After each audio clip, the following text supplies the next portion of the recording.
آپ دیکھ رہے ہیں پرائم پوسٹ نیوز کا براہ راست شو اپنے میزبان محمد جلال کے ساتھ۔ ناظرین، آج کے شو میں ہم بات کریں گے اسرائیلی منسٹر کے اس وزٹ کے حوالے سے جو حالیہ دنوں کے اندر سعودی عربیہ کے اندر ہوا ہے۔ تو ایسے میں ہمارے ساتھ اس موضوع پر بات کرنے کے لیے مشتاق الحق سکندر اس وقت شو میں موجود ہیں۔ مشتاق صاحب، ہمارے اس شو کے اندر آپ کی شرکت کے لیے ہم خیر مقدم کرتے ہیں۔ شکریہ۔ جی مشتاق صاحب، اس دورے کے حوالے سے آپ بتائیں کہ اس وقت جو مسلمان ممالک کے جو لیڈرز ہیں کس طرح سے اس وزٹ کو وہ دیکھ رہے ہیں، تو اسی سے ہم شروع کرنا چاہیں گے۔ دیکھیے، مسلمان ممالک خاص کر جو گلف کنٹریز ہیں، خلیجی ملک ہیں، جی اور باقی مسلمان دنیا ایکسپٹ فار ایران، سب لوگ چونکہ اسرائیل کے ساتھ جو ہے مثبت تعلقات رکھنے چاہتے ہیں، تو اس لیے ان کے یہاں سے تو کوئی ایسا کوئی ریزسٹنگ یا کنڈمنیشن نہیں آیا ہے ایکسپٹ فار دا ایران، کہ ان کے پرائم منسٹر جو ہے انہوں نے کنڈم کیا ہے کہ یہ ایسی بات ہے کہ آپ جو ہے فلسطینیوں کے پیٹ میں چھرا گھونپ رہے ہیں، اور وہاں پر جو مزاحمتی تحریک 1948 سے چل رہی ہے جب سے کہ اسرائیل وجود میں آیا ہے، تو اس تمام ان لگ بھگ 70 سالہ تحریک، مزاحمتی تحریک ہے، اس کے خلاف جو ہے آپ کھڑے ہو رہے ہیں، اس کے ساتھ بغاوت کر رہے ہیں، اور ایک حساب سے اس کو دھوکہ دے رہے ہیں۔ تو یہ ایران کا کنڈمنیشن آئی ہے، ریسٹ تمام مسلمان ممالک کی طرف سے کہیں پر بھی کوئی بھی کنڈمنیشن نہیں ہوئی ہے اسرائیل جی کی۔ جی مشتاق صاحب، تو یہاں پہ ضرور پوچھنا چاہوں گا کہ اگر ہم مسئلہ فلسطین کی بات کریں گے تو کیا ہاؤ اٹ ول امپیکٹ، اس ایشو پر کیا امپیکٹ پڑے گا؟ دیکھیے، جیسا کہ آپ جانتے ہیں کہ فلسطین کا معاملہ جو ہے وہ سیکنڈ ورلڈ وار کے بعد جو ہے مورز وجود میں آیا، جو ہی اسرائیل بنا، چونکہ اسرائیل ایک اللیجیٹمیٹ اسٹیٹ بیلفور ڈکلیریشن کے تھرو برٹشرز نے بنائی، اور خاص کر سیکنڈ ورلڈ وار میں جو مظالم یہودیوں پہ ڈھائے گئے، اس کے عوض کہیں نہ کہیں جو اس زمانے میں بگ پاورز تھی، جس میں کہ روس بھی شامل تھا، امریکہ بھی تھا، اور گریٹ برٹین بھی تھا، تو انہوں نے ایک جگہ مختص کی جہاں پر کہ آلریڈی فلسطینی لوگ رہ رہے تھے، اور ان کی ایتھنک کلینزنگ کر کے، خاص کر 48 میں جو پہلی لڑائی ہوئی اور پہلی ایتھنک کلینزنگ ہوئی فلسطینیوں کی، تو وہاں پر جو ہے اسرائیل کو بنایا گیا، اور پھر اس کے بعد جو ہے ابھی تک جو ہے معاملہ ویسے ہی چلتا رہا ہے۔ اور خاص کر 1968 میں جو ایسا معاملہ ہوا کہ جب دوسری جنگ ہوئی فلسطینیوں اور جو ہے عرب ممالک کے بیچ میں، تو اس میں تو ہم جانتے ہیں کہ کس طریقے سے جو ہے مصر کی اور جو ہے شام کی اور باقی جو ممالک، مسلم ممالک تھے، ان کی جو ہے فضائیہ اور کس طریقے سے وہ تباہ کی گئی، خاص کر مصر کی، اور کس طریقے سے جو ہے کچھ علاقے جو مصر کے پاس تھے، کچھ علاقے جو سیریا کے پاس تھے، جس میں گولان ہائٹس شامل ہے، اس پہ جو ہے اسرائیلیوں نے قبضہ کیا، اور تب سے لے کر آج تک ہنوز وہ قبضہ جاری ہے۔ کبھی اس سے وہ پیچھے ہٹ جاتے ہیں، جیسے کہ اوسلو اکارڈ کے تھرو 93 میں ہوا، تو لیکن معاملہ ویسے کا ویسا ہی ہے۔ اور اسی زمانے میں 68 کی لڑائی کے بعد ہی جو ہے ایک تو جیروسلم پہ انہوں نے قبضہ کیا، اور جو ہے ویسٹ بینک پہ قبضہ ہوا، اور غزہ پٹی پہ قبضہ ہوا، تو یہ 3 جگہوں پہ جو ہے، اور خاص کر اس میں جو ہے جیروسلم جو ہے تو وہ بڑا مقدس، چونکہ قبلہ اول بھی ہے مسلمانوں کے لیے بھی، اور یہودی اور عیسائی بھی جو ہے اس کی ان کے لیے بھی اتنا ہی معتبرک ہے، تو اس پہ بھی قبضہ ہوا۔ اور ساتھ ہی ساتھ جو یہ 2 علاقے ہیں ویسٹ بینک کا اور غزہ کا، تو اس پہ بھی جو ہے اسرائیلی فوج قابض ہو گئی، اور وہاں پر جو بچے کچے فلسطینی ہیں وہ تب سے سسک رہے ہیں، تب سے وہ ایک ملٹری ایگزسٹنس، ملٹری جو ہے انڈسٹریل کمپلیکس میں وہ ایگزسٹ کر رہے ہیں، اور ان کی حالات جیسا کہ بہت ساری کتابوں میں بھی ہے، اور روز بروز ہم سنتے آ رہے ہیں کہ کس طریقے سے اسرائیل ہر روز جو ہے ایگریشن کرتا رہتا ہے، اور خاص کر ان کی زمینوں پہ قابض ہے۔ وہ تو 48 سے ہی سٹارٹ ہوا تھا، لیکن خاص کر ان علاقوں میں غزہ اور ویسٹ بینک میں آہستہ آہستہ انہوں نے اپنی سیٹلمنٹس بڑھا دی, کس طریقے سے جو ہے فلسطینیوں کو بے دخل کیا, اور کس طریقے سے وہ لاز انہوں نے امپلیمنٹ کیے کہ جس کے تھرو کہ کسی بھی نیٹو پیلسٹینین مسلمان کو وہ بے دخل کر سکتے ہیں اپنی زمین جائیداد سے, کسی بھی جو ہے کوئی بھی ایکسکیوز لے کر, کوئی بھی پریٹیکسٹ لے کر. تو وہ معاملہ تو ہنوز جاری ہے. مشتاق صاحب, چونکہ یہ تاریخی تبدیلی, یا میں کہوں گا کہ ہسٹوریکل اگر منہ دیکھا جائے گا کہ جو آج پہل ہو رہی ہے, تو ایسے میں آپ کیا وجہ آپ سمجھ رہے ہیں کہ کیا وجہ ہے کہ اتنی بڑی تبدیلی آ رہی ہے اب, یہ جو کچھ پبلکلی سب کچھ ہو رہا ہے؟ نہیں دیکھیے, یہ تبدیلی آج کا معاملہ نہیں ہے. اس کو اگر ہسٹوریکلی ہم بیس کریں تو یہ معاملہ جی جو ہے کیمپ ڈیوڈ سے ہی سٹارٹ ہوا, اور انور سادات جو ایجپٹ کے پرائم منسٹر تھے 68 کے بعد ہی جو ہے اسرائیل کو کہیں نہ کہیں ریکگنائز کرنے کی کوشش کی گئی. تو 68 کی جنگ میں چونکہ تمام یہ جو خلیجی ملک اور سراؤنڈنگ نیبرز مسلمان ملک جو تھے اسرائیل کے, تو انہوں نے جان لیا کہ ان کے پاس چونکہ ہتھیار ہے اور ساتھ ہی ساتھ امریکہ کی بیکنگ بھی ہے, تو اس وجہ سے کہیں نہ کہیں وہ مجبور ہوئے کہ اسرائیل کو ریکگنائز کرے. اور سب سے پہلے انور سادات نے کیا, اور جس کے عوض کی ان کو اپنی جان بھی گنوانا پڑی.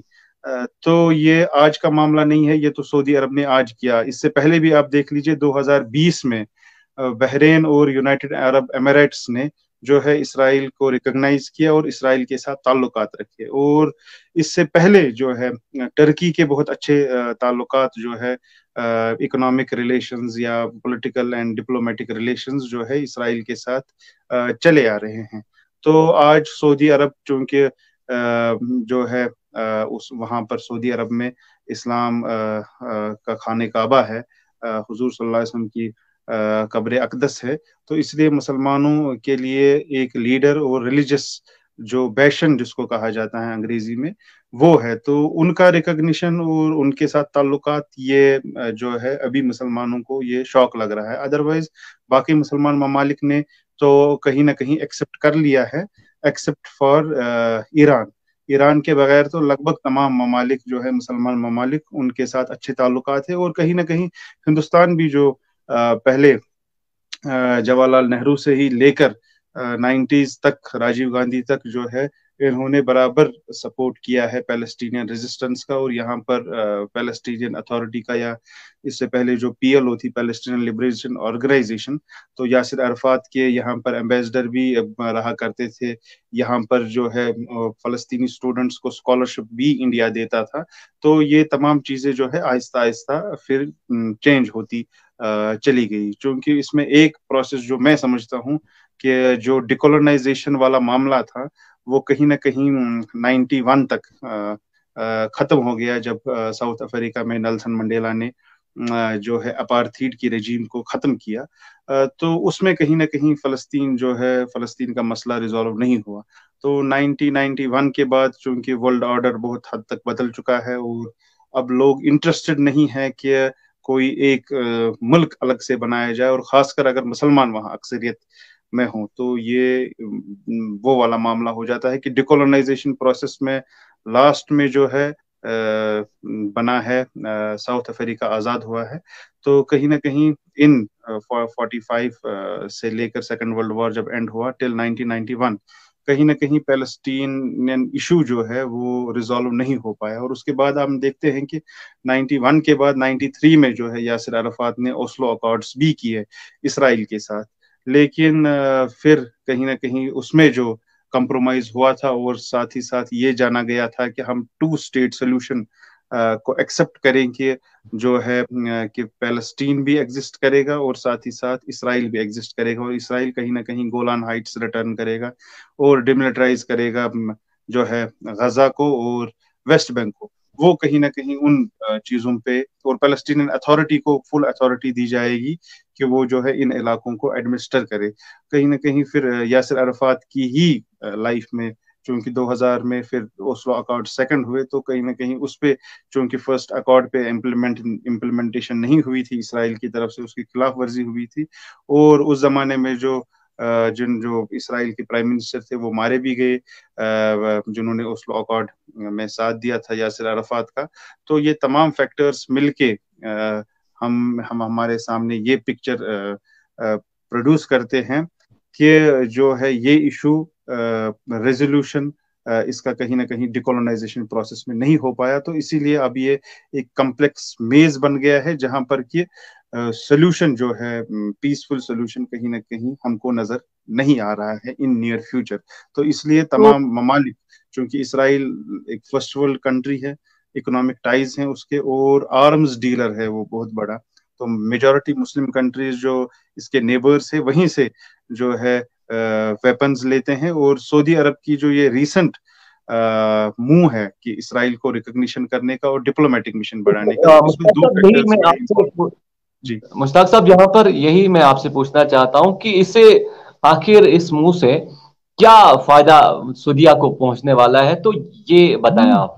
دیکھیں، سعودی عرب کے اس میں دو امپورٹنٹ فیکٹرز ہیں. ایک یہ کہ چونکہ آپ جانتے ہیں کہ امریکہ کے سب سے جو ہے اسٹرانگیسٹ الائی دو ہی رہے ہیں آفٹر سیکنڈ ورلڈ وار، ایک سعودی عرب ہے، دوسرا اسرائیل ہے. تو اسرائیل اور سعودی عرب کے جتنے اچھے ریلیشن شپس ہوں گے، کیونکہ ابھی کا موو بھی جو ہو رہا ہے، جو یہ رشتے اچھے بنانے کی کوشش کی جا رہی ہے اور ڈپلومیٹک مشنز بھیجے جا رہے ہیں اور ریکگنیشن دی جا رہی ہے، اس میں یو ایس کا ہاتھ ہے. اور سعودی عرب یہ چاہتا ہے کہ وہ اپنا نیوکلیئر ویپنز کا پروگرام ڈیولپ کریں، اور اگر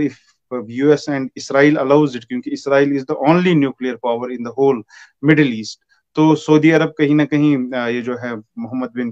سلمان کے under nuclear weapons program develop کرنا چاہتا ہے. اور ساتھ ہی ساتھ ان میں جو ہے ویپنز جو یہ خرید رہے ہیں اس پہ کسی حد میں جو قدغن ہے کچھ ویپنز پہ یو ایس کی طرف سے کہ وہ سعودی عرب کو نہ دیے جائیں، تو وہ قدغنی جو ہے، وہ بین جو ہے وہ اٹھانے کی کوشش کی جا رہی ہے. تو اس کے یہ دو امپورٹنٹ جو اہداف ہے، ایک یہی ہے کہ نیوکلیئر انریچمنٹ پروگرام سعودی عرب کو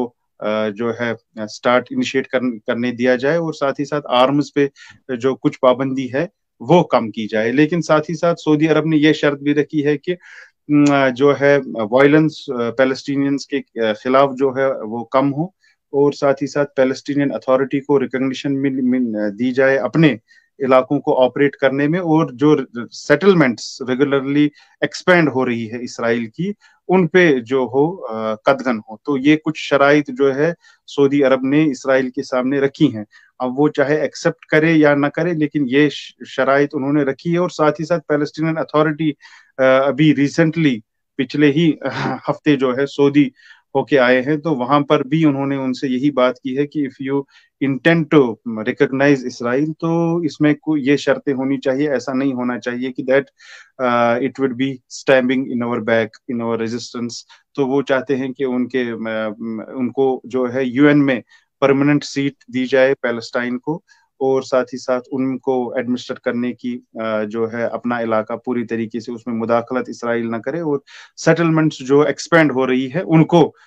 کہیں نہ کہیں کم کرنے کی یا ختم کرنے کی کوشش کی جائے. تو آخر پر مشتاق صاحب یہ بھی بتائیں گے آپ کہ جو مسلمان ممالک ہیں تو کیا اب مسلمان ممالک کی لابیزم بننے کے اب زیادہ چانسز بن رہے ہیں،